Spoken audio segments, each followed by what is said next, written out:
¿Listo?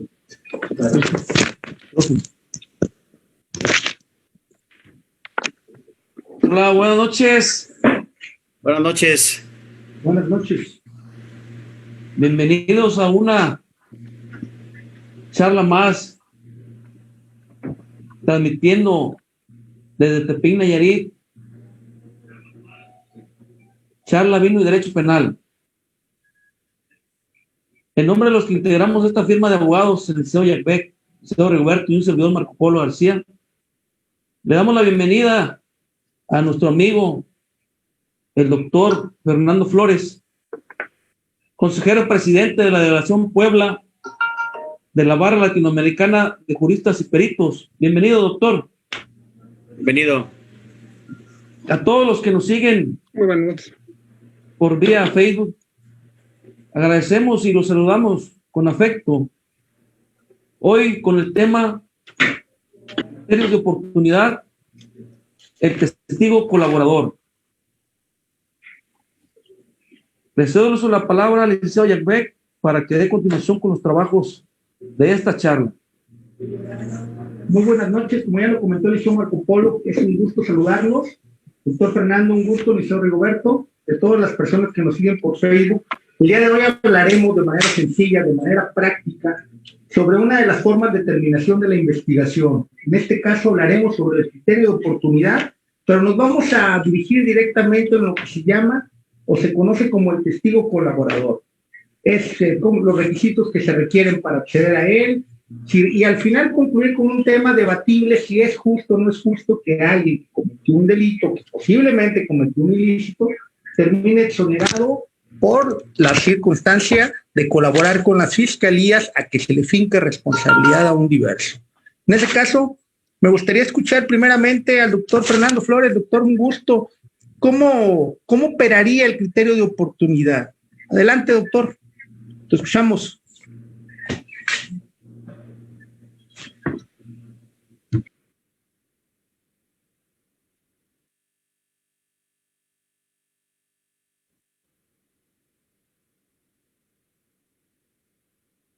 Micrófono, doctor, por favor.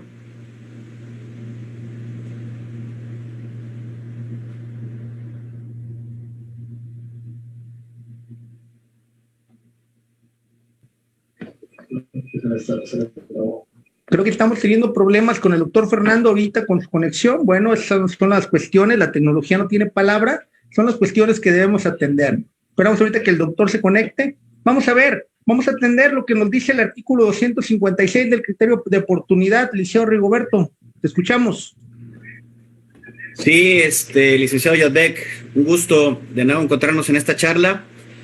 Y bueno, cuando hablamos de criterio de oportunidad nos referimos a, si comentamos lo que dice nuestro Código Nacional de Procedimientos Penales, nos referimos a una facultad que ejerce el Ministerio Público. Ya quedó el doctor. Le dejamos al doctor la voz, doctor. Perdón, se me congeló aquí la aplicación. Problema. Muy bien.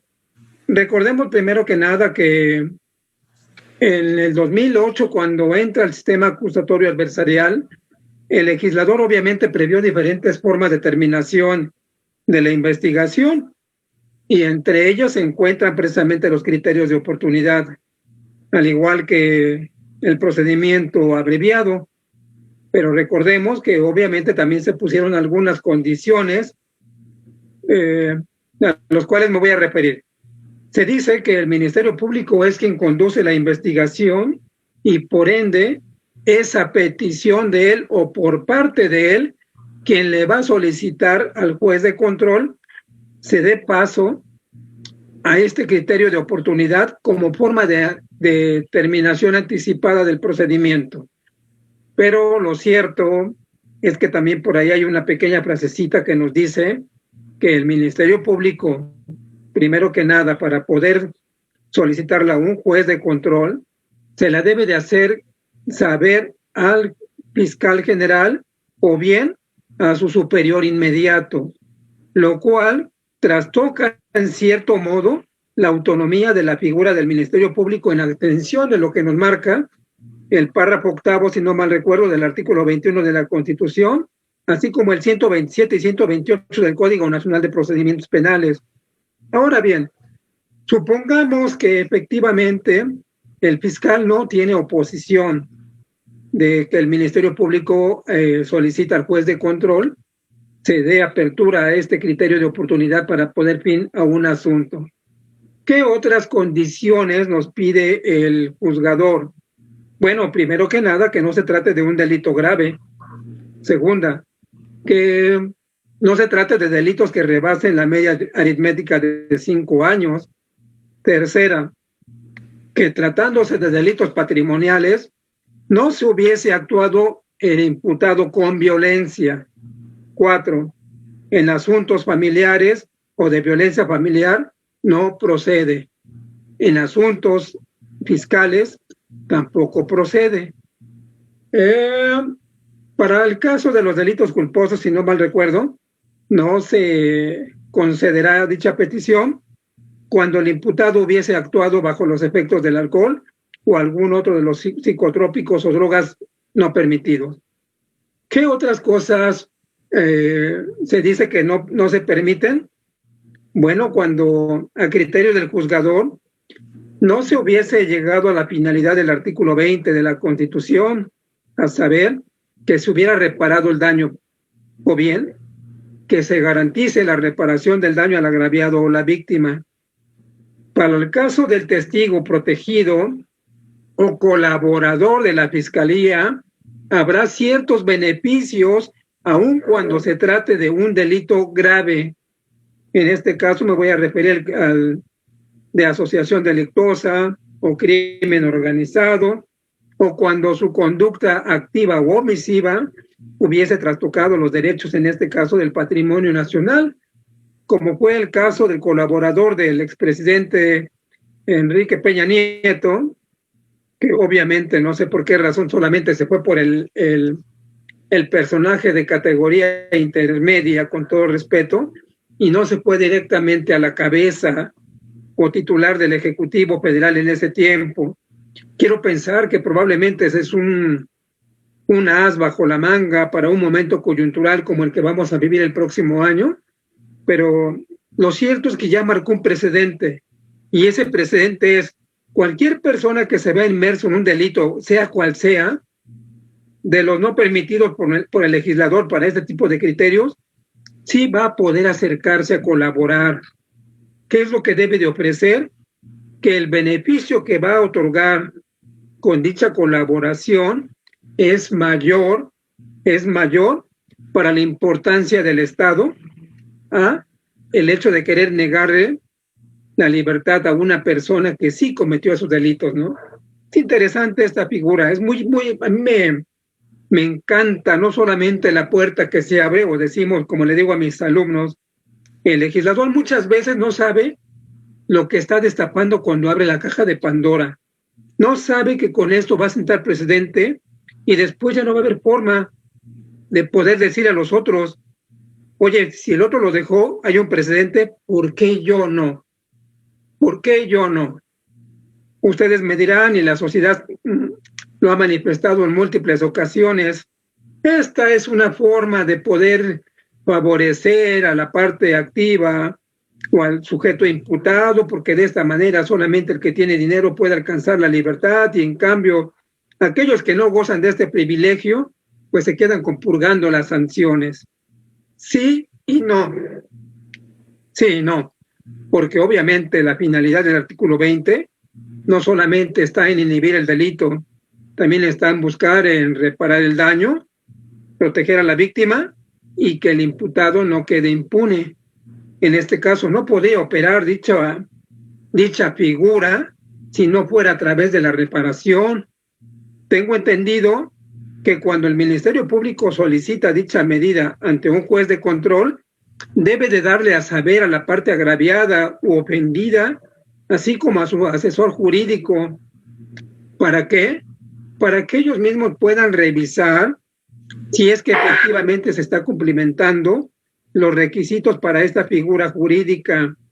Caso contrario, se cuentan con 10 días para poder recurrirla a través del amparo, según sea el caso, ¿no?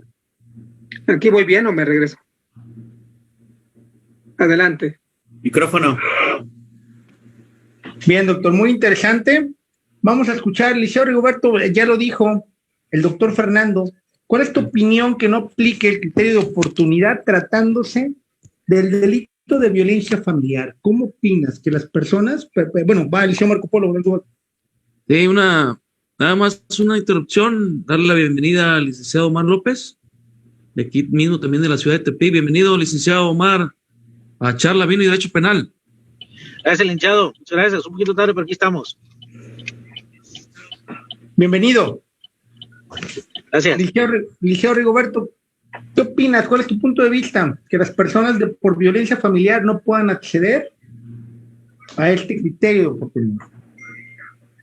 Pues la idea del legislador, como bien lo señala las situaciones para las cuales se puede aplicar este criterio de oportunidad, es que el imputado señale con datos fidedignos la participación de alguien más respecto de la comisión del ilícito. En este caso, pues en violencia familiar, supongo que la idea que tiene el legislador es proteger ese ámbito que se llama la familia, y que, bueno, no quede, como ya lo dijo el doctor Fernando, los participantes impunes, dado que se considera la familia como una figura que es importante para el desarrollo de nuestra sociedad, incluso como una situación muy peculiar, por razones de que, por ejemplo, en nuestro estado todavía a la fecha tengamos el señalamiento de una alerta de género, que allí pues nos corresponde a nosotros como entidad pues poner todavía más énfasis en el cuidado de este tipo de delitos. Licenciado Omar, gusto saludarte. Una pregunta, a ver, ¿cuál es tu opinión en este punto en particular? Que nos digan que no pueda aplicarse un criterio de oportunidad tratándose de los delitos que afecten el libre desarrollo de la personalidad. ¿Cuál es tu opinión? ¿Es correcto o no es correcto? ¿Por qué si es correcto? ¿O por qué consideras que no podría ser correcto y por qué debieran acceder las personas? Adelante, licenciado, te escuchamos. En sí pudiera ser correcto, licenciado, porque el delito de violencia familiar es una persona única y exclusivamente la agresora comúnmente, ¿sí? No son un grupo de personas. Si estuviéramos en el supuesto que la violencia familiar la diera una familia a otra familia, constituido por un matrimonio a otro matrimonio, dentro del mismo núcleo familiar, cuñados o hermanos con hermanas, en su momento dado pudiéramos, en ese supuesto, pudiera suceder que sí pueda dar el criterio de oportunidad. ¿Sí? ¿Por qué? Porque al final de cuentas sí puedes tener una información fidedigna de cómo fue que sucedieron los hechos, pero si nos vamos en lo particular y como es la práctica regularmente es de persona a persona, ¿sí?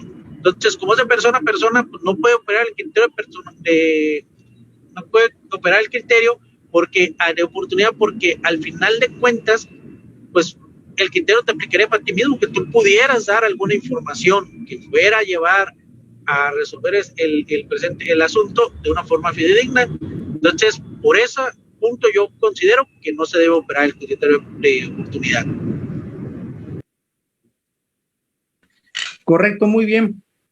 Licenciado Marco Polo, ¿cómo consideras esta restricción o en qué consistirá? ¿Cómo podemos explicarle a las personas que nos están escuchando que el criterio de oportunidad deberá plantearse, como nos lo dice el artículo 256 ya en sus últimos párrafos, que la aplicación del criterio de oportunidad puede ordenarse en cualquier momento y hasta antes de que se dicte la apertura a juicio? ¿Cómo ves? Eso es importante tenerlo presente. ¿Qué significará? ¿Cómo se lo transmitimos? ¿Cómo se los explicamos?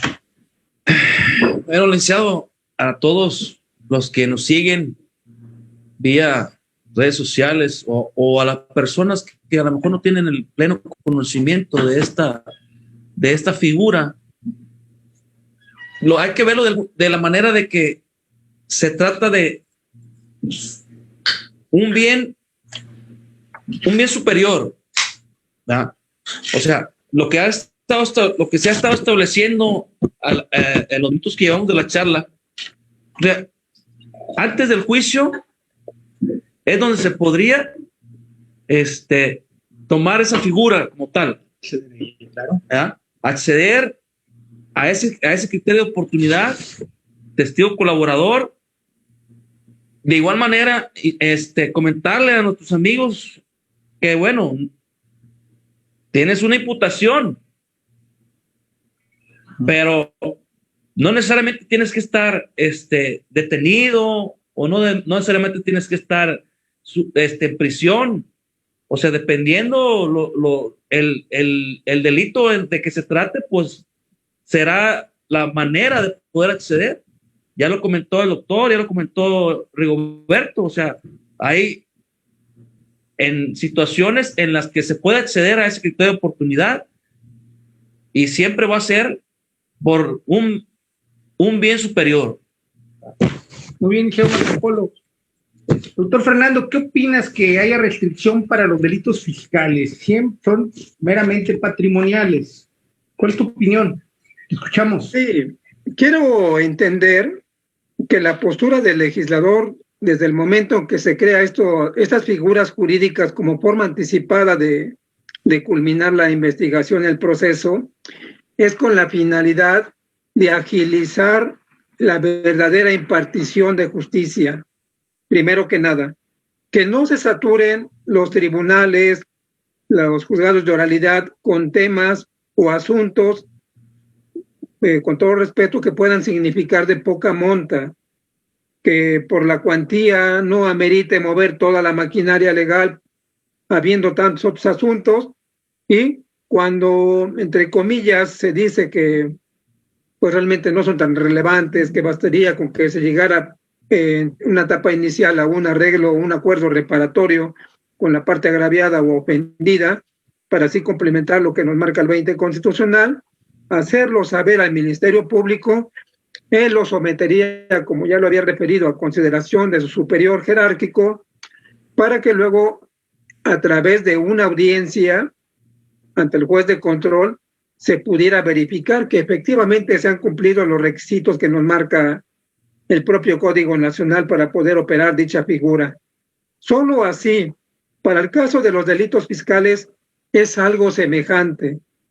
El legislador, previendo que se trataba de un asunto de protección a las arcas de la federación o de los estados, decía en este caso no, porque no estamos hablando de cuantías menores en materia fiscal, estamos hablando de los grandes defraudadores del fisco, que todo mundo conocemos, que en sexenios pasados tenían por uso y costumbre que a finales de cada año simularan donaciones o aportaciones a grupos de beneficencia que después eran deducidos. O cuando no les condonaban, no entiendo en razón de qué o a nombre de quién, hacer caravana con sombrero ajeno, si se supone que eso es parte del patrimonio nacional. La contribución lo marca el artículo 31, fracción cuarta. Luego, entonces, ¿cómo el Estado se iba a permitir que una persona defraudadora del Estado pudiera tranquilamente gozar de su libertad, ¿no? Es debatible, obviamente, la postura que está adoptando el juzgador, pero quiero pensar que por ahí va más o menos en ese sentido, ¿no? Es cuanto. Gracias, doctor Fernando. Licenciado Omar, ¿cuál es tu punto de vista cuando en la práctica, cómo lo llevas a cabo? ¿Es fácil acceder al criterio de oportunidad? ¿Es complicado acceder al criterio de oportunidad? ¿Con qué te has enfrentado día a día? Licenciado Omar es litigante con gran trayectoria aquí en el Estado, en el sistema adversarial. Platícanos, licenciado Omar, ¿cómo es tu experiencia? ¿Es fácil, es difícil? ¿Cómo lo llevas? Te escuchamos. De hecho, en la práctica ha sido difícil poder llevar el criterio de oportunidad en lo personal, porque en su momento dado, en el tipo de delitos, en ocasiones es algo delicado lo que en sí la fiscalía pudiera buscar, o el detalle del cual pudiera acceder, ¿sí?, para una premisa mayor, para poder acceder a ese criterio de oportunidad. Por más que en su momento dado le puedes acreditar cuál es la oportunidad, cuál es la variante que él tiene para poder aportar, aún así la fiscalía no te permite en su momento dado acceder como lo marca la ley, ¿sí? Te piden otro tipo de requisitos que son parte del mismo procedimiento, pero que no van a base al criterio de oportunidad, ¿sí? Es decir, el criterio de oportunidad, las fiscalías, la de Nayarit no, claro, será en otras, Nayarit no, te exige cuestiones que van más allá del Código Nacional para presionarte y decir, si vas a tener un criterio de oportunidad, será bajo estos términos, si no, no. ¿Es así correcto? Dice Rigoberto, ¿cómo lo ves tú? ¿Con qué te has enfrentado también con tu experiencia en el sistema adversarial? ¿Es fácil acceder al criterio de oportunidad o es muy complicado o de plano, hijo, es una interrogante si se va a poder acceder a ello? Escuchamos, licenciado Rigoberto, adelante.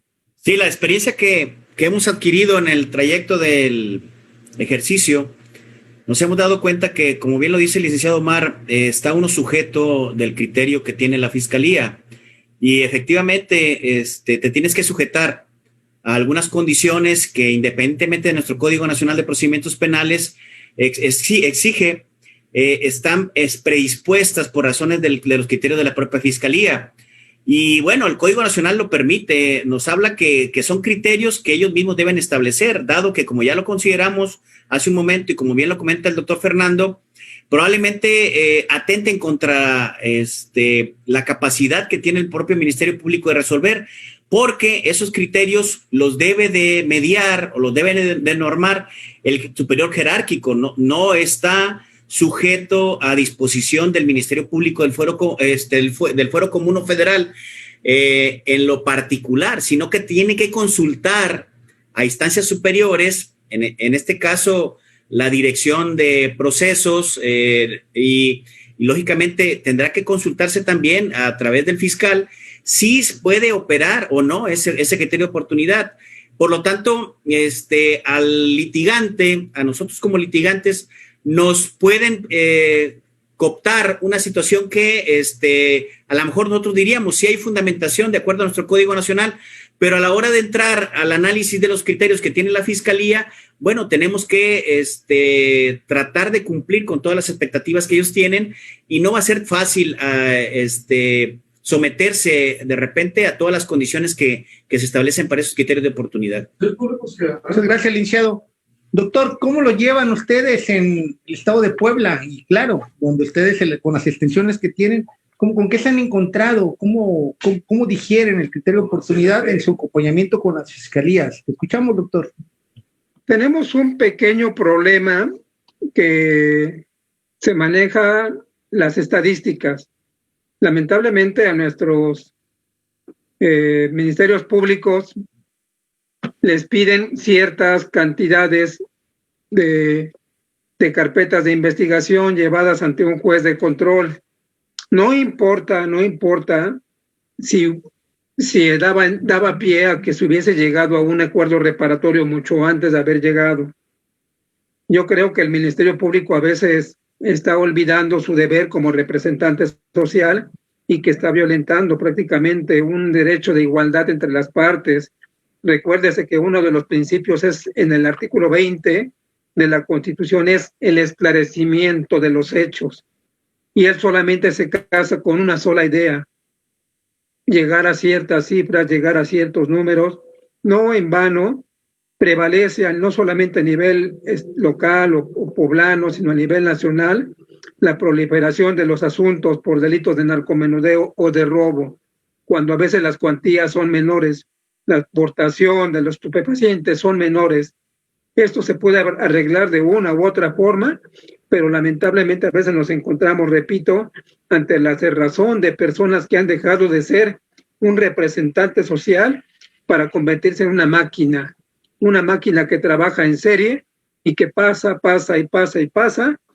saturando prácticamente las instalaciones. No es fácil a veces liar, no solamente con todo respeto, con la figura del Ministerio Público, porque como siempre he dicho, cuando se implementa este nuevo sistema acusatorio adversarial en el 2008, solamente se trabajó de la cintura hacia arriba, pero se les olvida que el Ministerio Público, dentro de su investigación inicial, lleva una carga de la prueba fundamental, donde si hubiera el personal suficiente, no habría necesidad de saturar los tribunales en tipos de juicios que no ameritan mayor ocupación de todo el personal y la maquinaria del Estado. Fácil. Se sientan sí o sí, van a llegar a un arreglo, ¿no?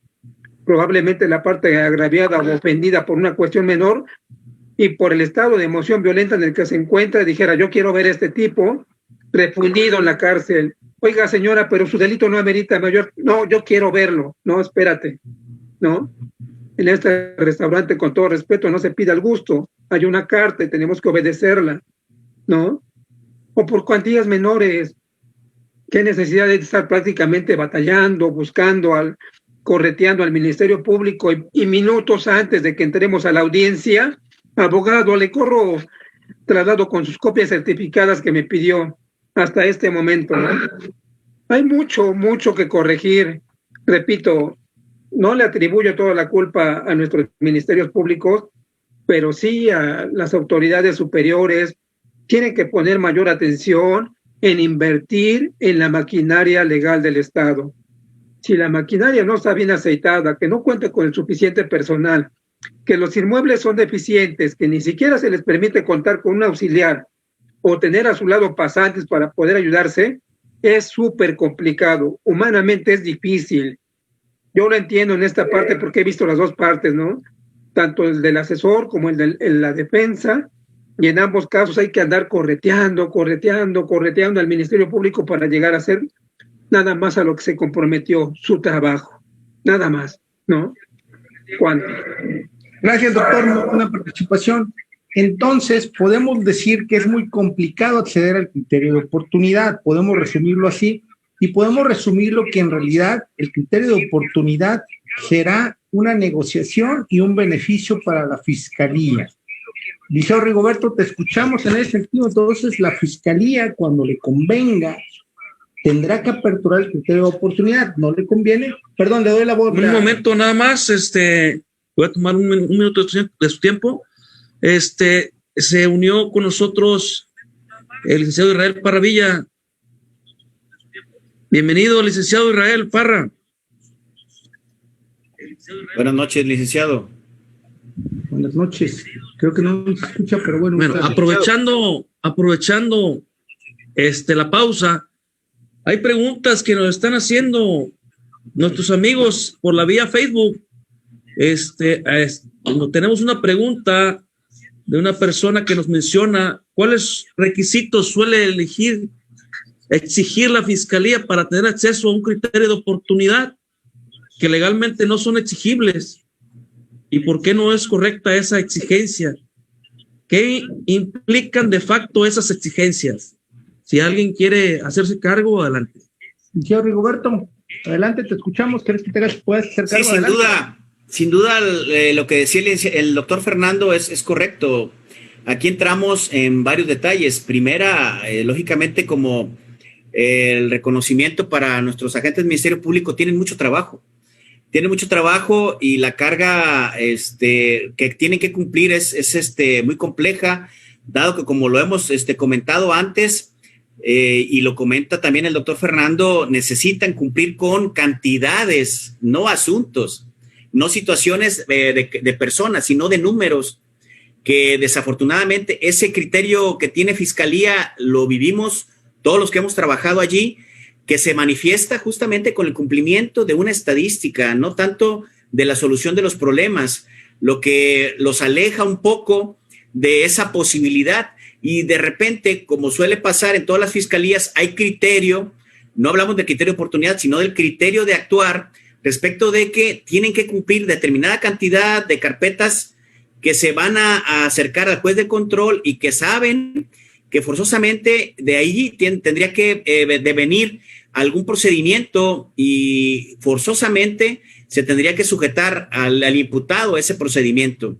Y el hecho de tener esa situación de antemano, pues impide de entrada pues que se establezcan los puentes para que nosotros como litigantes pudiéramos acercarnos a la Fiscalía y buscar mecanismos alternos de solución de conflictos independientemente de los anticipados, sino como que es un criterio que parece que es importante para nosotros también como litigantes a dejarlo actuar y que pudiera en un momento dado beneficiar a quienes defendemos.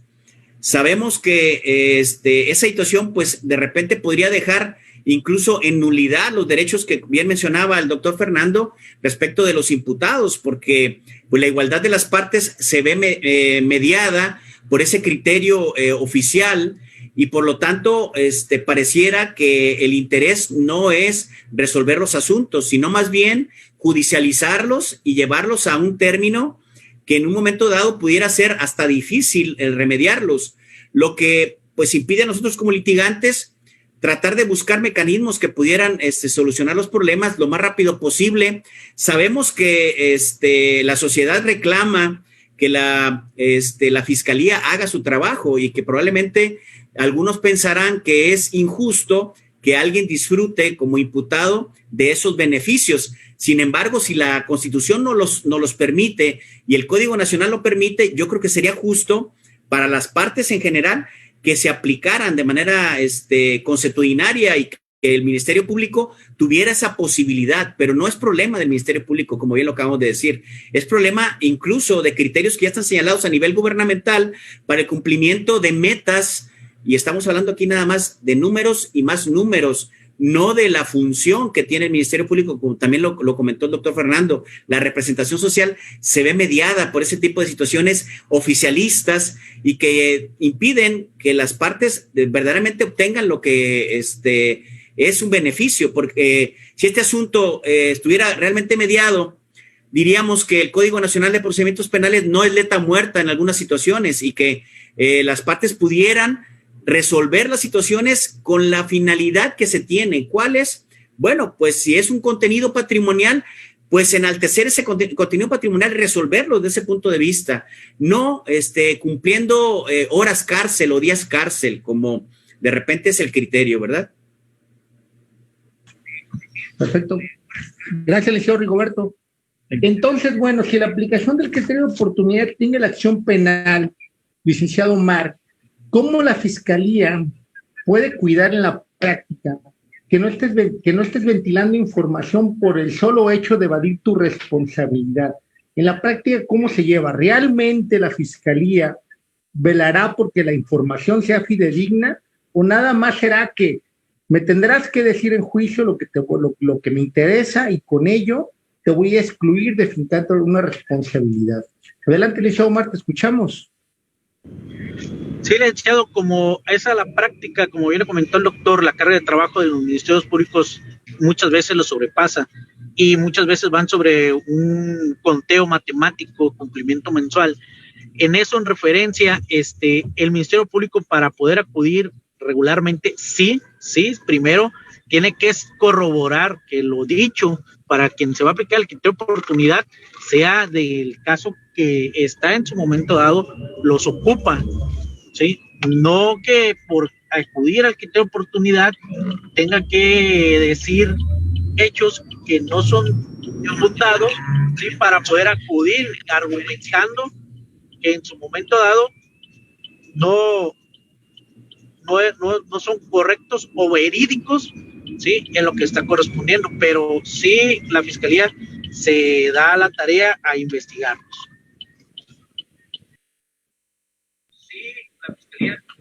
Perfecto, licenciado Omar. Hay una pregunta que aquí el licenciado Marco Polo va a plantear. Licenciado doctor Fernando, me gustaría que te hicieras cargo de ella si no tienes inconveniente. Adelante. Nos pregunta una persona aquí en el Facebook, textual, o sea, ¿el criterio de oportunidad es doble filo? Textual, Te escuchamos, doctor, adelante. Tanto como doble filo, no así. Yo le llamaría, con todo respeto, que es algo así como una especie de calvario. ¿Por qué es esto? Voy a poner algunos ejemplos, ustedes me dirán si es esto o no es así. En cierta ocasión, una persona por ahí que es propietaria de unos departamentos de un fraccionamiento, busca una inmobiliaria como para poder arrendar su departamento.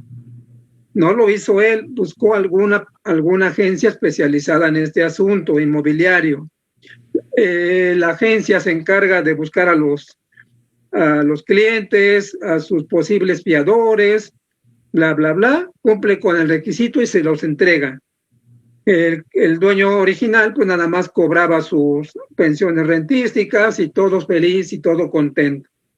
¿Cuál iba a ser la experiencia que se iba a llevar el propietario del inmueble? Que su inquilino, al cual no conocía, se le ocurrió meter en su departamento vehículos de alta gama, digamos, que habían sido robados. ¿Qué es lo que hace por aquí la Fiscalía especializada en delitos de alto impacto? Asegura el bien inmueble. En lo que estaba investigando no agarró a los que debería, pero dijo, acá tengo ya el inmueble y yo con esto me doy por bien servido. ¿Qué hacemos nosotros? Comparecemos obviamente ante la Fiscalía, le decimos, oye, me fui a dar una vuelta a mi departamento porque me avisaron los vecinos que estaba asegurado y yo no sé de qué se trata, por eso vengo a ponerme a sus órdenes. Mire, lo compruebo con la escritura. Mire, compruebo que se lo pasé a una inmobiliaria. Mire que la inmobiliaria se percató de ver quién era la persona a la que se le iba a dar y los posibles fiadores. Te compruebo que yo estoy pagando mis contribuciones y que yo no tengo que ver nada. Nada. Se hizo la investigación con la inmobiliaria, efectivamente corroboró que pues esta persona había utilizado servicios, pero ni aún así la Fiscalía especializada en delitos de alto impacto se la entregó. Literal, dijo, yo no tengo ningún problema porque no hay delito en la persona de ustedes, pero ¿qué crees? Debe de autorizarlo el procurador o el fiscal general. Le mandamos el oficio, le mandamos todas las evidencias y dijo, no, tiene que irse a un control judicial previo. Y si no se los admiten, tienen que irse al amparo.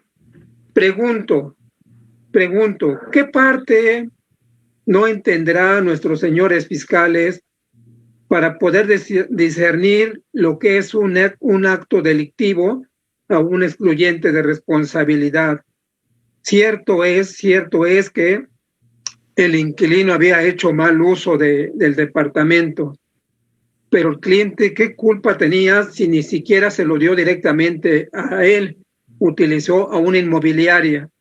Se comprobó que ni sabían prácticamente de qué se trataba, ¿no? Esto es uno de muchos casos.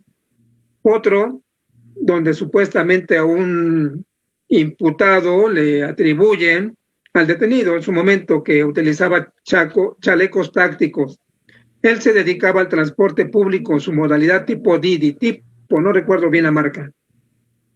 Total, que lo detienen los policías, se lo llevan y dicen que él se encontraba en una gasolinera con los chalecos utilizándoselos, probándoselos, y que lo detuvieron en flagrancia, así tal cual.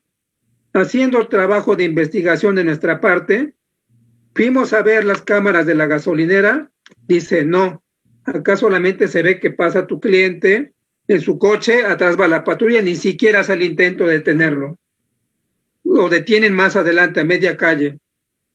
Un vecino los graba y ven cómo de la unidad del taxi se baja el pasajero que había pedido el servicio por medio de la plataforma. El amigo ni siquiera se había bajado a abrirle la cajuela porque se podía abrir desde adentro del automóvil. Y así se ve. Total, que los policías le dicen a él, oye, abre a ver qué traes en tu cajuela. Y dice, pues ábranla ustedes, yo ya la abrí, ya nada más levántela. La abren y ven que llevaba efectivamente 7 chalecos tácticos. Total, que le cambiaron completamente toda la versión y dijeron, tú los traías puesto, tú estabas en la gasolinera, tu coche probándotelos y ahí te agarramos. Llegué con la agente del Ministerio Público antes de que se venciera el plazo. Le digo, te hago saber, aquí está el video, te lo puedo mostrar, que no pasaron los hechos como tú estás manejándolo. Y como te dijeron tus primeros respondientes, el Ministerio Público nada más se agarraba la cabeza y decía, Chinlic, ya ni me digas, tengo línea. Digo, ¿línea de qué? Perdón. Tu deber es un representante social. No es estar acaparando números para acumular estrellitas. Llegamos con el juez de control. Cuando se se me da la palabra para objetar la calificación legal de la detención, le hago saber todas estas cosas, le digo, ya le corrí con los datos y con los medios de prueba al Ministerio Público o hasta con videos de que mi cliente solamente recibió la llamada por medio de su plataforma y él ni siquiera conocía al pasajero. Y no es obligación del cliente investigar qué lleva cada uno de los pasajeros que suben a la unidad de transporte, por favor, ¿no? Y máximo que se lo compruebo con el video que nunca pasó así. Total, le solicité ahí mismo al juez de control, oiga, pues con todo respeto, si usted no está enterado de lo que dijo el Ministerio Público, ni tampoco de lo que le estoy diciendo, debe de prevalecer un criterio de neutralidad para poder diferir y poder revisar en ese momento las evidencias. Total que me dijo la juez, pues yo no sé, si le dice traslado al Ministerio Público, como él hasta este momento no sabemos qué pasó, porque hasta ese momento me había entregado las copias certificadas, hasta ese momento, antes de tal audiencia, dice, mejor, mira, es viernes, ¿qué te parece si las vuelves a presentar el lunes y te fijo una audiencia para el miércoles? ¿No? Así, ¿eh? Y cositas como estas, hay muchísimas. Yo espero que esta cultura de la impartición de justicia realmente haga una revisión retrospectiva de cuál es la finalidad de la figura jurídica del Ministerio Público. Si sigue siendo la figura inquisitoria del sistema tradicional o realmente va a adoptar su figura como representante social, ¿no? Interesante, la verdad, escucharte, creo que das en el clavo, hacen un punto muy importante. Vamos dejando de lado, vamos a notar un punto importante. En este caso nos hablan que el criterio de oportunidad solamente se va a materializar cuando la persona que va a acceder al criterio va a declarar en juicio. Y se van a suspender los términos de la prescripción, es decir, si no nos das tu información en juicio como realmente nos dijiste, no vas a poder acceder al criterio de oportunidad. Así lo debemos entender. Le dice Omar, ¿qué significa esto entonces? Que si no declaro, que si no te doy la información, que si no te vendo a la persona que te dije, no voy a poder acceder a ello. Le dice Omar, nos gustaría escucharte cómo piensas y en la práctica cómo lo ves. En lo que precisas es correcto, licenciado. En su momento dado es como lo maneja la fiscalía, ¿sí? Y es lo que en sí vicia el criterio de oportunidad, porque en sí lo que buscan es que hagas un señalamiento directo a una persona, cuando en su momento dado lo que puedes hacer es tener alguna información que pudiera ligar a la persona. Ahí se pudiera dar el criterio de oportunidad, pero no quieren nada más eso, es que él fue, ¿sí? Entonces, en ese sentido, pues van más allá de lo que el criterio de oportunidad solicita. ¿Sí? Bien, entonces, gracias, Licenciado Omar. Entonces, el testigo, el adoptar el criterio de oportunidad, acceder al criterio de oportunidad, ¿cuál es la diferencia? ¿Cómo sería, Licenciado Rigoberto, si nos vamos al sistema mixto de los testigos protegidos? Entonces, son los soplones, como se decían prácticamente, los que acceden al criterio de oportunidad. Me gusta escucharte, licenciado Rigoberto, adelante. Sí, claro, lo comentábamos previo a la charla. Efectivamente, antes se le llamaba a los testigos protegidos, sistema mixto. Y bueno, el Código Nacional de Procedimientos Penales retoma esa figura y la establece, si se dan cuenta, pues hasta casi al final, en la fracción quinta, y le transforma en una figura más técnica para no llamarles testigos protegidos. Sin embargo, en la práctica pareciera que siguen los mismos cánones que en la época del sistema mixto, en donde no desembuchas, no dices, no hablas en contra de alguien, pues no vas a acceder a ese criterio de oportunidad. Lógicamente, está sujeto a la apreciación que se haga de esa información que dote a Fiscalía para, lógicamente, seguir en la postura de ir en pos de otro imputado que esté relacionado con esos hechos y que, por lo tanto, bueno, pues desafortunadamente permita trabajar a la Fiscalía. Y yo creo que ahí damos cuenta que probablemente nos hace falta capacitarnos tanto como operadores del sistema, como defensores, para efecto de que realmente se agilicen este tipo de situaciones y que, bueno, no volvamos a prácticas que se veían en el sistema mixto y que en vez de apoyar al desarrollo de un proceso penal adversarial realmente contradictorio, realmente en la búsqueda de su finalidad,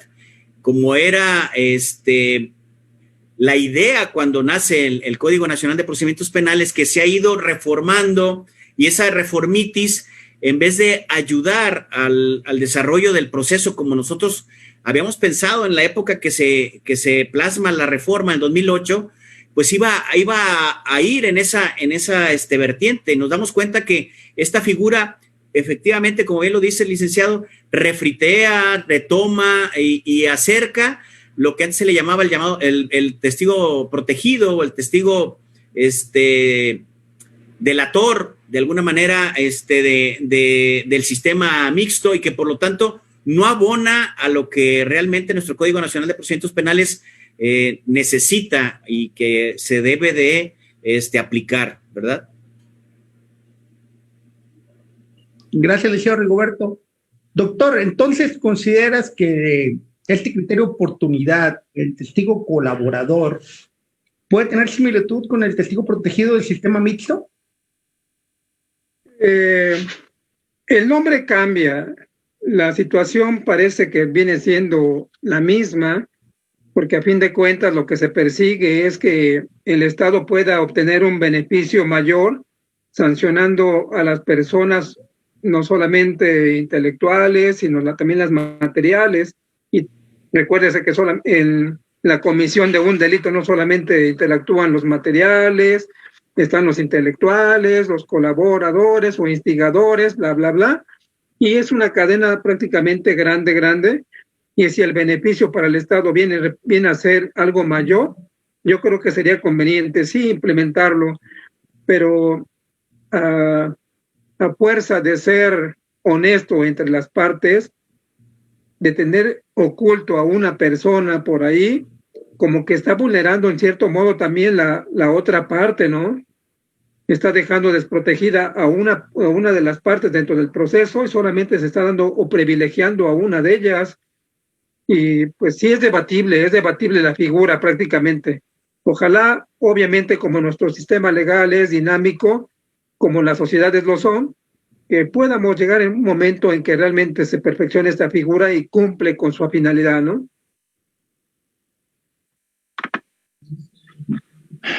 Muy interesante, está muy activo hoy las redes sociales. Saludos a todos. Hay un tema mediático ahorita en el estado de Nayarit, en la ciudad de Tepic. Nos hace una pregunta una persona, dice: ¿pueden los trabajadores de la Fiscalía acceder al criterio de oportunidad? Dice, él le menciona, trayendo a colación el tema de los ministerios públicos detenidos en días pasados en la Fiscalía de Nayarit. ¿Podrán acceder a ese criterio de oportunidad? Les comento el panorama, doctor, tú de Puebla, pero bueno, la gente que nos sigue de todo el mundo. Resulta que el día de ayer, las fuerzas federales, la Fiscalía General de la República, irrumpen en las instalaciones de la Fiscalía, hay afuera, que sea adentro. Total, detienen a un agente del Ministerio Público. Detienen al agente del Ministerio Público titular de la unidad de, no sé exactamente el nombre, pero bueno, encargada de la investigación de la desaparición de personas. Detienen a un ex agente del Ministerio Público, a un exdirector de averiguaciones previas y a un policía. Y al parecer los detienen por estar relacionados con desapariciones de personas. La pregunta es, y claro que hay un debate, si es correcto que esas personas puedan acceder a ese criterio de oportunidad. Son servidores públicos, estaban encargados de la investigación de estos delitos y finalmente se encuentran actualmente procesados en la Ciudad de México según los medios de comunicación. Vamos a anticipar, no nos consta. Según los medios de comunicación fueron detenidos esas personas. Doctor, ¿qué opinas que siendo servidores públicos, encargados de la investigación, estuvieran actualmente, y esto es en Nayarit, eso no pasa en otros estados, claro, esto pasó aquí en Nayarit, podrán acceder al criterio de oportunidad, licenciado, dando información, perdón, doctor, dando información, siendo soplones, siendo los testigos colaboradores, podrán acceder a ello. Te escuchamos, doctor, tú dinos tu opinión. Sí, es un tema obviamente coyuntural, es un tema bastante delicado porque tratándose de figuras públicas que tienen un doble deber de cuidado, ya no solamente como colitigantes en este caso, sino como operadores del sistema legal mismo, tienen una responsabilidad mucho mayor en atención a su grado de conocimientos que ostentan dentro del ámbito jurídico, como de la facilidad con la que interactúan dentro de su cargo de entrada. Pero si bien es verdad, el artículo 1 de la Constitución dice que en este país todas las personas, no hace excepciones, gozarán de las garantías y los derechos humanos que consagra esta Constitución, así como sus tratados internacionales que hubieran sido ratificados por el Senado de entrada, ya les permitiría acceder a ciertos beneficios. Repito, cuando llegamos a la aplicación de este criterio de oportunidad para término de la investigación, nos vamos a encontrar como Alicia en el País de las Maravillas, con un camino con dos bifurcaciones. ¿Por qué? Porque al inicio de lo que marca el artículo, no recuerdo si es el 256, creo que sí, que dice, no procede tratándose de delitos graves. No procede tratándose de delitos graves.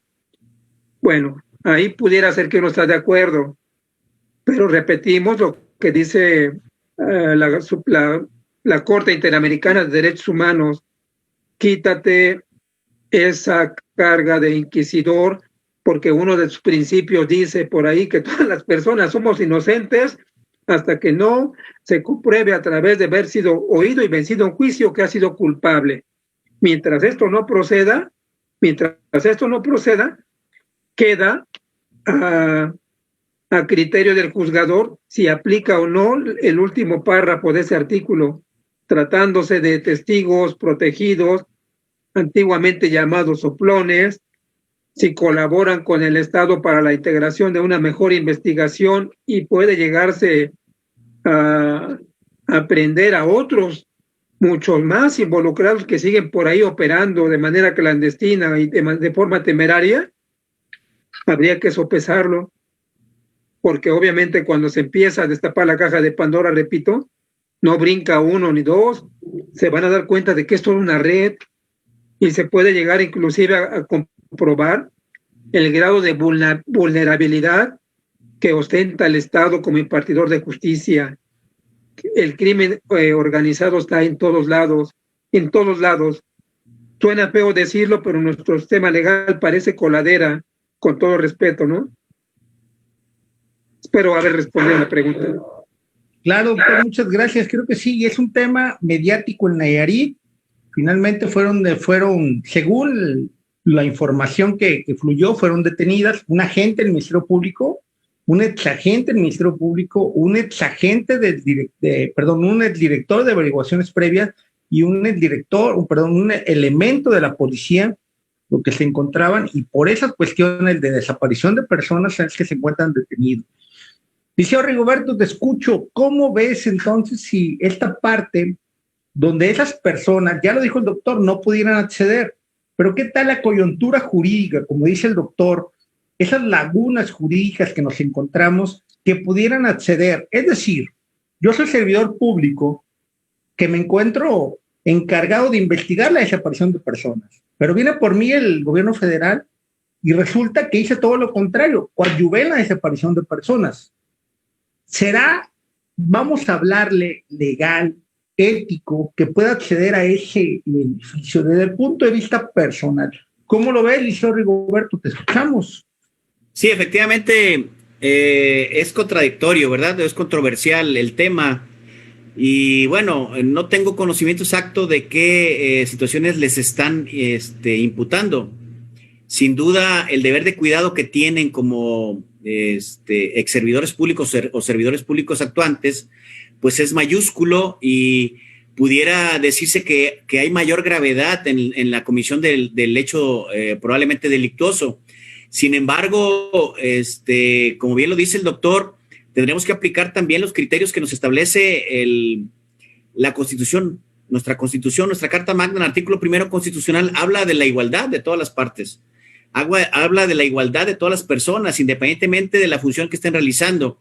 Lógicamente, hay un párrafo que nos habla el Código Nacional de Procedimientos Penales respecto de eso, que el Ministerio Público deberá valorar las circunstancias particulares y especiales de cada caso. Por lo tanto, allí es donde dejaría la puerta abierta como para no hacerlos partícipes de algún criterio de oportunidad, de alguna forma de llevar a cabo esa posibilidad jurídica en su favor. Aunque si estamos hablando de que es la punta del hilo que pudiera desentrañar algunas otras situaciones a lo mejor más graves, pues probablemente estos servidores públicos estarían en posibilidad de acceder a este criterio de oportunidad si la federación, en este caso, que es creo que el Ministerio Público de la Federación quien está actuando, y viera esa posibilidad mayor de acudir a imputar a otros personajes que a lo mejor ni siquiera son ellos los responsables ni directos ni partícipes, sino que más bien son la posibilidad legal de la Fiscalía General de la República de acceder a datos de mayor importancia. Allí, bueno, sería un criterio que a lo mejor el fiscal general de nuestra República pudiera tomar en consideración y a lo mejor aplicar un criterio de oportunidad en favor de estas personas que fueron detenidas, porque me llama la atención que sean ministerios públicos y me llama la atención que sean servidores públicos no de un alto rango. Bueno, el del exdirector de averiguaciones previas probablemente sí, pero ministerios públicos al final, y nosotros fuimos ministerios públicos alguna ocasión, acudimos a criterios que las autoridades nos indican, nuestros superiores jerárquicos nos indican, y probablemente sea el caso, no digo que de este gobierno, pero recordemos que ellos según sé, han estado o estuvieron en administraciones anteriores, que es a lo mejor de allí de donde parte la idea que les estoy comentando, porque pudiera ser ahí la punta de esa madeja, del hilo de esa madeja, que pudiera desentrañarse. Ojalá y pues solamente suceda lo que mejor les corresponda a las personas. No se desea ningún otro tipo de situaciones, porque bueno, al final, como servidores públicos, todos pudiéramos encontrarnos en una situación similar, porque recordemos que como servidores públicos estamos en la línea entre la responsabilidad jurídica de no actuar y de la responsabilidad jurídica de actuar. De repente se rompen situaciones que no son tan fáciles de decidir en el ámbito de la administración pública. No se diga trabajando en Fiscalía General de Justicia, que todos los días los servidores públicos están expuestos a situaciones de esa probabilidad. Y yo me acuerdo perfectamente por allá en los 90s, finales de los 90s, cuando me tocó participar en un curso para ministerios públicos, de formación para ministerios públicos, nos decía un exdirector en aquel entonces que el Ministerio Público se encuentra en la tablita, en la rayita entre cumplir o incumplir la norma y en un momento dado ser responsable penalmente. Y eso todos pudimos haber estado en esa situación. Y no sé en esta circunstancia, porque desconozco la integración de esas carpetas, si pudieran haber estado en esa circunstancia los servidores públicos que fueron detenidos, que lamentablemente o a lo mejor de manera formal y legalmente sí pudieran haber estado implicados en alguna situación jurídica, que bueno, yo creo que sí deberían en un momento dado la Fiscalía a lo mejor acercar la posibilidad de cumplir un criterio de oportunidad, si es que así lo valoran respecto de lo que tengan en contenido en esas carpetas de investigación. ¿Es cuánto?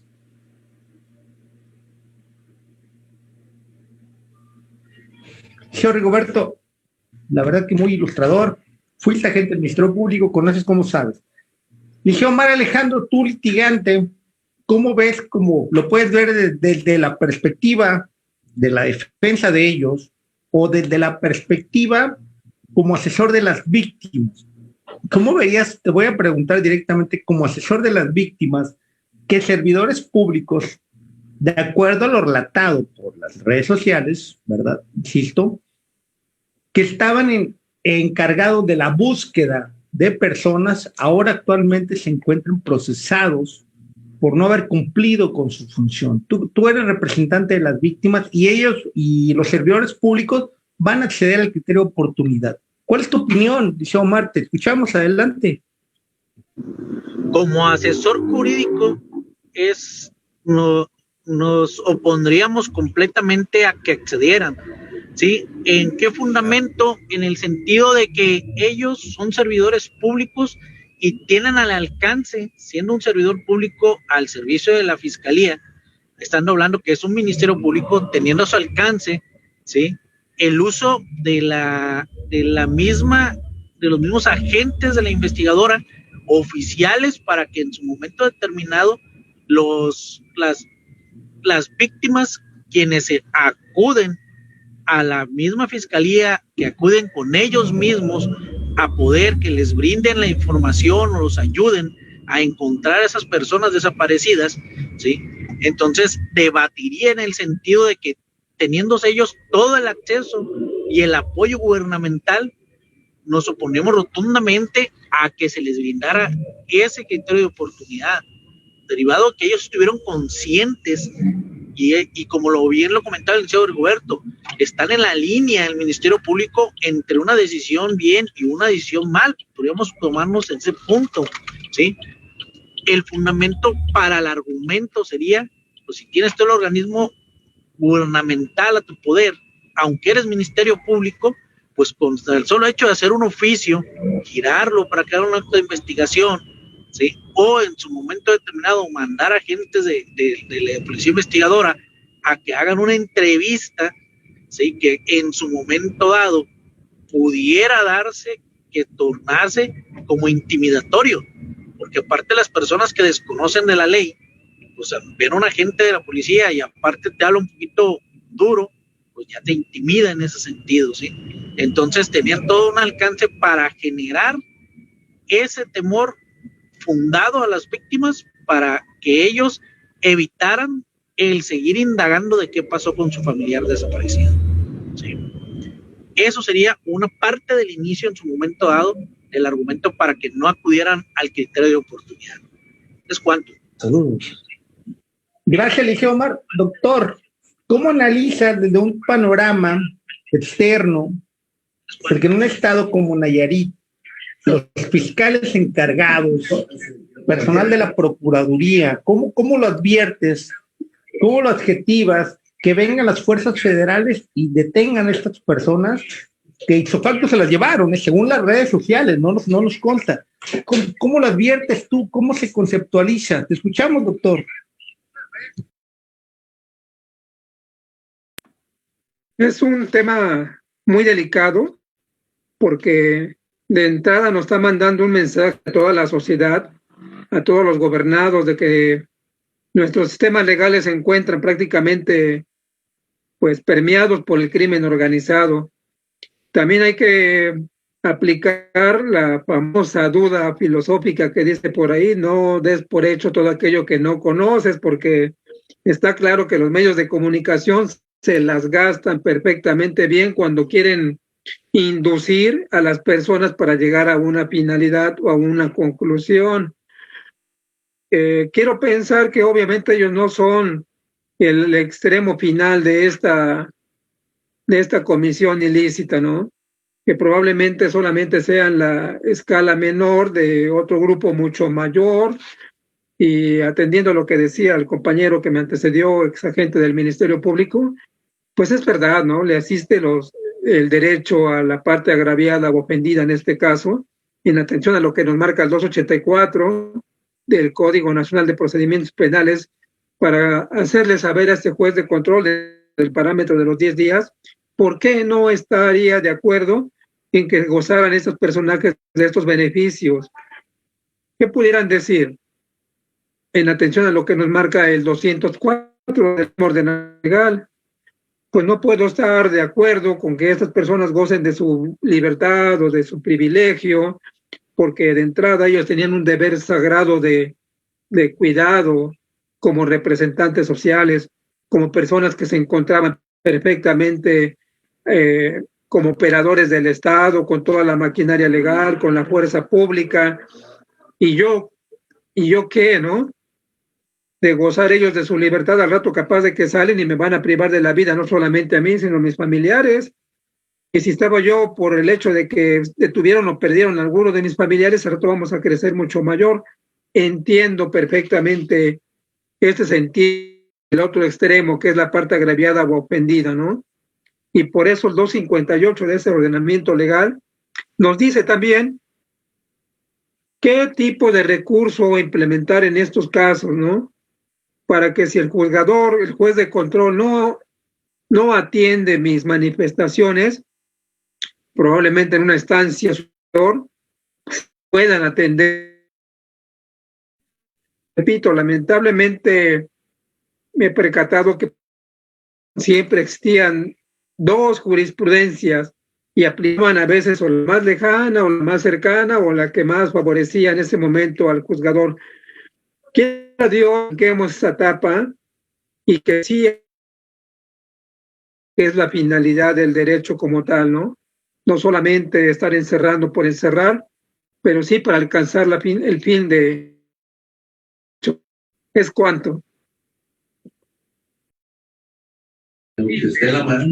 Doctor, interesante lo que escuchamos desde un estado, Puebla, pero claro, con el conocimiento de toda la entidad, porque ustedes se manejan, y que a esto esté suscitándose en el estado de Nayarit, es importante escucharlo. Hay una palabra, hay una pregunta también interesante que le doy el uso de la voz del licenciado Marco Polo para que la lea y ahorita les comentamos a ver quién la responde. Adelante, licenciado Marco Polo. Gracias, licenciado. Bueno, tema controvertido, ¿no? Como todos los que hemos tenido en charla vino y derecho penal. Aprovecho, bueno, ahora sí que manda saludos vía Facebook nuestros amigos que nos están viendo.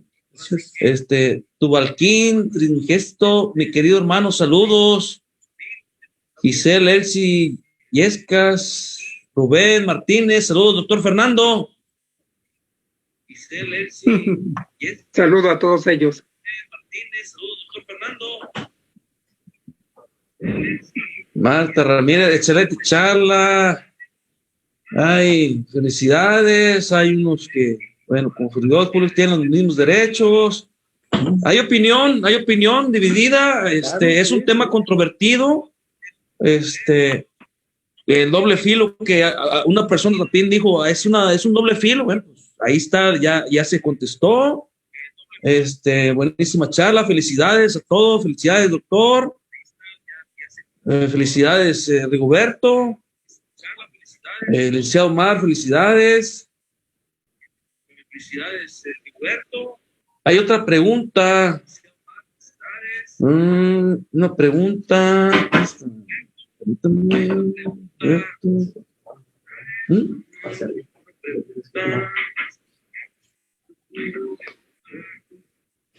Vamos a darle oportunidad al señor Marco Polo que ubique la pregunta ahorita. Mire, es que hay, bueno, hoy fue algo movido aquí en el estado. ¿Un temblor? Hubo un temblor. También, bueno, en Nayarit es raro que tiemble porque, pues, no somos una zona, que nos lleguen los temblores. Aquí tiembla y corremos a las playas. Adelante. Nos hace una pregunta. Hubo otro tema mediático en Nayarit, o aquí en la ciudad de Tepic, Nayarit, referente a un personaje. Dice una persona aquí en el Facebook, nos comenta, es pregunta, o sea, yo leo lo que está en el Facebook, no creas que yo estoy aventando. Dice, licenciados, ¿y Galván podrá acceder al criterio de oportunidad? Esto relacionado, bueno, le dejo yo al licenciado ya que abunde. Doctor Fernando, te explico. Resulta que el día de hoy se realizó un magno operativo para detener al jefe de gabinete de la presidencia municipal. Gobierno del Estado, municipio. Hoy detienen al jefe de gabinete. Hay una orden de cateo, ¿verdad? Rara, pero para ejecutar un delito de violencia familiar, sí, creo que eso decía la nota. Hubo orden de cateo, se veían en las redes sociales, yo no lo estoy inventando, gente armada, decían la vieja escuela, empecherados, para ejecutar una orden de aprehensión de violencia familiar. Y la pregunta es, violencia familiar, ¿puede acceder, vamos a lo jurídico, ya no a lo mediático? Creo que ahí la presidenta municipal da unas declaraciones porque se meten al domicilio de la presidenta municipal. ¿Podrá acceder a lo que estamos hablando, esta forma de terminación de investigación, a este criterio de oportunidad, violencia familiar? Doctor Fernando, te escuchamos. Primero, ¿cómo ves que en un delito de violencia familiar haya hasta una orden de cateo, se introduzcan a un domicilio, porque así están redes sociales, así lo escuchamos?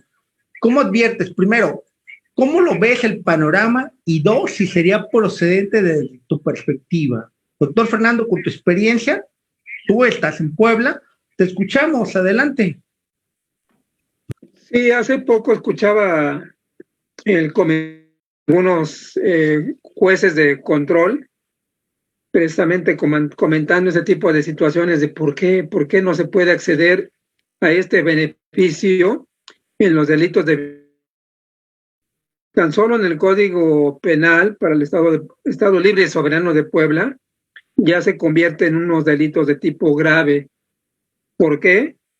Porque se pondera la protección de los niños, niñas y adolescentes como un grupo vulnerable, como una forma de proteger siempre al más débil, y por eso se dice, no, en estas situaciones tiene que mandarse el mensaje a la sociedad de que a los niños, niñas, adolescentes no se tocan, que se debe de preservar el núcleo familiar, y por eso era el criterio para que algunas autoridades, jueces de control, no estuvieran permitiendo este tipo de medida alterna, como para culminar mucho más rápido de esta parte de la investigación, ¿no? ¿Qué pudiera ser otra? Porque esto mismo del criterio de oportunidad es la misma forma que adopta para un juicio abreviado, que uno dijera, pues echa la culpa y ya. No es así tan fácil. Es la misma situación para ambas figuras. Si no, el Ministerio Público no lo aprueba, porque ha habido circulares inclusive en la Fiscalía y a sus diferentes ministerios públicos donde se decía no conceda, por ejemplo, el beneficio de la libertad en caso de prisión preventiva oficiosa, ¿no? No al lugar porque la Suprema Corte o la Corte Interamericana dijeron que no al lugar. Pues algo similar pasa con los delitos de violencia familiar. Uno puede decir en qué radica la trascendencia. Probablemente no sea de un impacto social, pero sí se está tutelando o protegiendo prácticamente a este grupo vulnerable llamado niñas o adolescentes. Y creo que por ahí va el criterio del juzgador para la negativa, ¿no? Y lo que me dice de que llegaron de manera desproporcionada o no sé, como que buscando algún narcotraficante, híjole, yo creo que sí. A veces obedece más al impacto mediático que pueda llevarse las personas que se percatan de ese tipo de hechos. Yo creo que lleva esa finalidad, una connotación más política, más social, ¿no? ¿Es cuánto? Y Omar, ¿cómo opinas tú esta parte, desde que lo viste en las redes sociales, de operativo para un delito de violencia familiar? ¿Cuántas veces has defendido violencia familiar? Y ahorita voy con el señor Rigoberto, pero tú, ¿cuántas veces en tus defendidos se ejecutan una orden de cateo para detener a alguien? Te escucho, Liceo Omar, adelante, te escuchamos. Bueno, pues de inicio, iniciado, en ninguna, de hecho, han hecho una orden de cateo para detener a una persona por el delito de violencia familiar. E incluso si en su momento dado el asunto se judicializa, ¿sí? En ocasiones no se da la orden de aprehensión, determinado que primero ven la revisión de si la persona puede ser peligrosa o no peligrosa, y en muchas ocasiones dicen, vamos a citarlo primero antes de girar una orden de aprehensión, ¿sí? Entonces, vamos sobre lo legal, estamos en lo legal, no lo mediático, ¿sí? Ya todo lo demás que se hizo, pues ya es otra parte, punto de parte de lo que nosotros nos estamos conduciendo, ¿sí? Y el criterio de oportunidad, abordando un poco en eso, aunque no es esa la pregunta, pues no tendría que alcanzarle a él, porque en su momento dado el criterio de oportunidad se da a quien en su momento dado puede colaborar para información sobre otra persona dentro del mismo delito, pues, ¿sí? Y él es el único en el delito, ¿sí? Entonces, pues, en esta cuestión, en ningún momento me ha sucedido. ¿Es cuánto? Muy bien, y entonces partimos de que no se ha visto en el Estado que por violencia familiar incluso haya una orden de cateo. Señor Rigoberto, ¿cómo opinas, de acuerdo a los medios, a los videos, claro, que se ejecute una orden de cateo para detener a una persona? Olvidemos de las personas que estaban. Violencia familiar y orden de cateo para detenerlo en su domicilio y un magno operativo. ¿Cuál es tu opinión, señor Roberto? Te escuchamos. Sí, efectivamente se ve el asunto mediático, ¿verdad? Suponemos que le dieron la importancia por tratarse de quien se trata, ¿verdad? El implicado.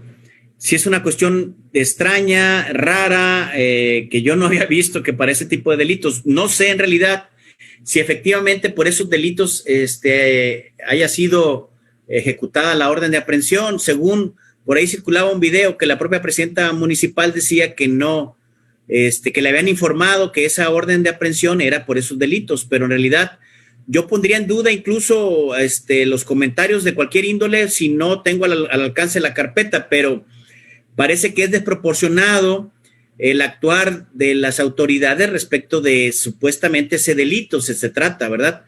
Aquí hablamos de cuestiones de criterio de actuación que probablemente se haya debido a ese operativo por razones de que tenían la preocupación de que este personaje, por razones del puesto que ocupaba o que estaba en ese momento, pues pudiera evadirse, ¿sí? Yo creo que a lo mejor no se justifica tanta parafernalia relacionada con la situación, pero a lo mejor se justificaría algún operativo en relación de que la preocupación que tuviera Fiscalía, que el personaje se evadiera, punto.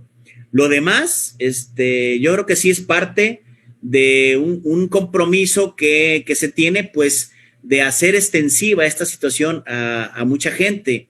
Desafortunadamente nuestro estado ha pasado por muchas situaciones peculiares en el trayecto, que bueno, probablemente el doctor no esté enterado, sí, nuestros demás congéneres abogados, pero hemos pasado por muchas etapas, muchos periodos peculiares en la atención de la Procuración, Administración de Justicia, que bueno, de repente ya no extrañan algunas situaciones como esta, pero sí parece desproporcionado el uso de la fuerza pública que se utiliza para el tipo de delito que hasta ahorita sabemos es detenido. Yo no sé si realmente es el delito, porque nos hemos dado cuenta en el ejercicio que de repente motivan la aprehensión por otros delitos y ya una vez dentro del cerezo se aplica la orden de aprehensión o la aprehensión de otros diversos delitos, ¿sí? Incluso aún estando dentro, supuestamente otorgan la libertad temporal y cuando van saliendo estas personas, ahí afuera o antes de salir del cerezo, les aplican o les ejecutan órdenes de aprehensión que tienen relación con otros delitos diversos, que probablemente esos sí son de importancia para el impacto de carácter social y el interés que tiene la autoridad. Que ahí a lo mejor yo justificaría probablemente si este personaje a lo mejor lo hubieran detenido con la posibilidad jurídica de esa orden de aprehensión que no tiene realmente una importancia vital por no ser un delito grave, pero probablemente no sabemos que pudieran ejecutarle una orden de aprehensión allí dentro del cerezo y que la parafernalia alrededor haya sido por esa posibilidad jurídica. Yo no tengo conocimiento de otras situaciones, pero estoy dejando la encuesta en duda de ese operativo que comentamos, ¿verdad? Que a mí me causó también mucha extrañeza, pero creo que probablemente pueda haber una motivación posterior respecto de eso, ¿verdad? Muy importante lo que dice el señor Roberto. Esto es extraño, hay un panorama, hoy se escuchaba un comentario, pudiera no ser. Pongo el panorama, detienen a los agentes del Ministerio Público, hacen una ejecución, hacen un operativo, y al día siguiente detienen a alguien visual. Decía alguien que es una cortina de humo. Si se fijan, ahorita ya nos olvidamos de la detención de los agentes del Ministerio Público porque estamos hablando de lo que pasó en redes sociales. Doctor Fernando, ¿cómo se da el fenómeno de la cortina de humo? ¿Es verdad si existe o no hay nada al respecto? Te escuchamos. Sí, escuchando al colega lo que nos estaba manifestando, pues sí, no puedo evitar traer a la mente algunas situaciones donde algunos de los clientes que nos ha tocado son detenidos por asuntos de poca monta, que no meritaban ni siquiera estar ahí encerrados, ¿no? Y uno, por más que le explica al cliente, mira, de este asunto tú vas a salir, no hay ningún problema, pero yo me iría más por un amparo contra cualquier posible orden de búsqueda, detención y aprehensión. Me dicen por qué, le digo porque en el hecho en el que te viste inmerso hay otro tipo de hechos con apariencia delictiva que sí ameritan una sanción mayor, y no vaya a ser que el Ministerio Público te esté formando un chalequito primero para que le demos tiempo de que ellos trabajen. Y algunos sí te obedecen o sí te siguen las indicaciones y terminan amparándose. Otros dicen, no, ¿cómo cree? Usted nada más nos está engañando, quiere sacar dinero, bla, bla, bla. Van saliendo del recinto penitenciario felices, contentos, despidiéndose de los demás internos, ya me voy, bla, bla, bla. Van saliendo, pone el pie afuera, ¿es usted fulano de tal? Sí. Le vengo a comunicar que hay una búsqueda de detención y aprehensión en su contra por tales ilícitos. Y por lo tanto usted queda detenido y en este momento lo pongo a disposición de la autoridad. Aquí va a quedar usted bajo resguardo hasta que se le haga saber por qué está versando su detención.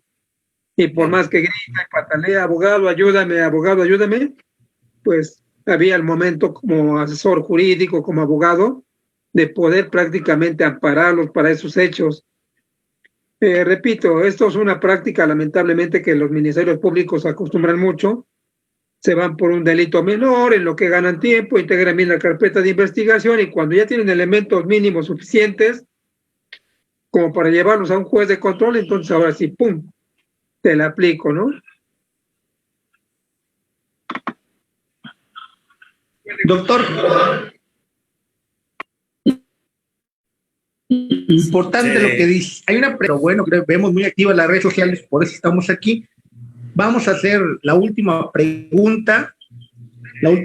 Vamos a tratar de responder la última pregunta que aparece en redes sociales. Liceo Marco Polo, adelante, por favor.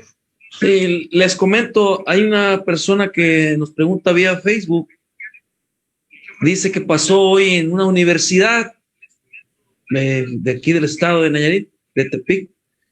Dice, si hay una orden de restricción contra una persona y llega a la escuela y agrede a la alumna a la que puso la orden de restricción, ¿cómo es el actuar de nosotros? Con la poca información que tenemos, ¿quién nos puede dar una directriz con lo que escuchamos? Adelante, levante la mano, por favor.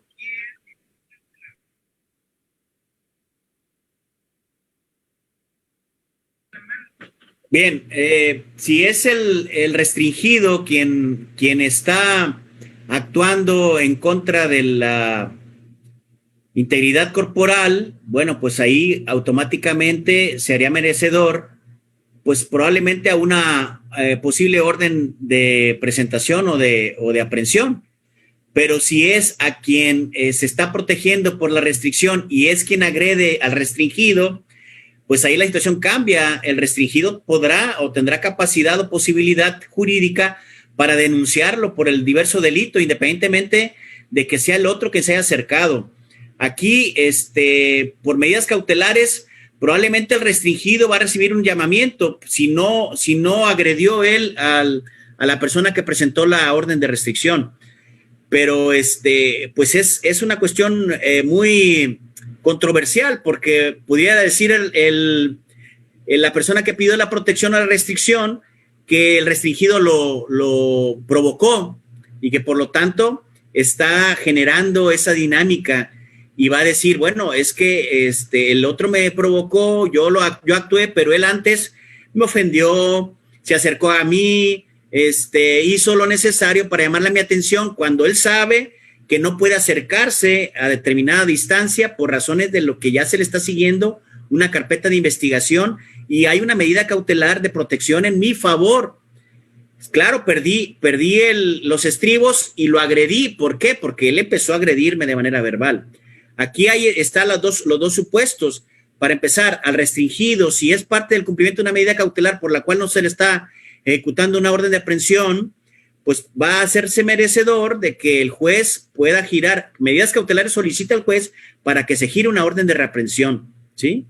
Y el protegido pues podrá presentar probablemente otra denuncia por diversos hechos, independientemente de que el restringido, si quisiera hacer valer por los golpes recibidos o por las lesiones recibidas. Pero ahí es una cuestión que tendríamos que analizar, el supuesto muy particular con los datos que hay. Yo le sugeriría a la persona que está comentando que si él fue el que agredió, pues se atenga a que probablemente le acuda a una situación de carácter legal. Pero si lo agredieron verbalmente y él responde a esa verbalidad por el restringido, pues entonces acuda ante medidas cautelares y se queje, se duela de que el otro no está cumpliendo con la orden de restricción y por lo tanto, en un momento dado, se pueda solicitar una reaprehensión en su contra y quitarle o someterle a otra medida cautelar que sea pertinente, ¿verdad?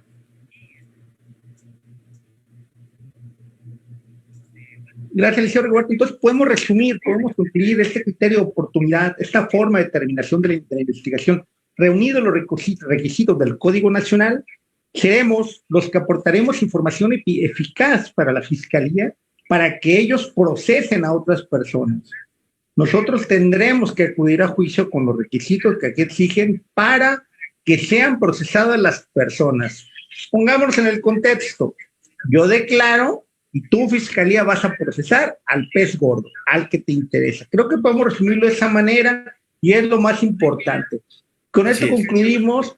Le doy el uso de la voz al licenciado Marco Polo para que despida a todos. Gracias, como todo, acompañarnos esta dinámica de la charla Vino y Derecho Penal, Defensa Penales que prepara, que siempre será un gusto tratar con ustedes. Le doy el uso de la voz al licenciado Marco Polo. Gracias por estar con nosotros. Gracias por escucharnos en Facebook. Y le dejo el uso de la voz. Adelante, licenciado Marco Polo. Bueno, un tema controvertido, interesante. Las redes sociales estuvieron muy activas con temas de trascendencia. Le agradezco enormemente la participación al doctor Fernando Flores, consejero presidente de la Delegación Puebla de la Barra Latinoamericana de Juristas y Peritos. Gracias, doctor. Le agradezco la asistencia al licenciado Omar López. Gracias por su aportación también. El agradecimiento también al licenciado Israel Parravilla. Gracias, licenciado. Gracias. Este espacio es creado para ustedes, para emitir las opiniones y el espacio al que nos debemos también, bueno, pues a las personas, esas personas que nos hacen las preguntas y esperemos haberlas respondido adecuadamente y resuelto sus dudas. Despedimos el en vivo. Esperamos contar con su asistencia. Estén pendientes para la próxima charla Vino y Derecho Penal desde Tepic, Nayarit, México. Muchas gracias. Hasta luego. Salud. Hasta luego. Muchas gracias.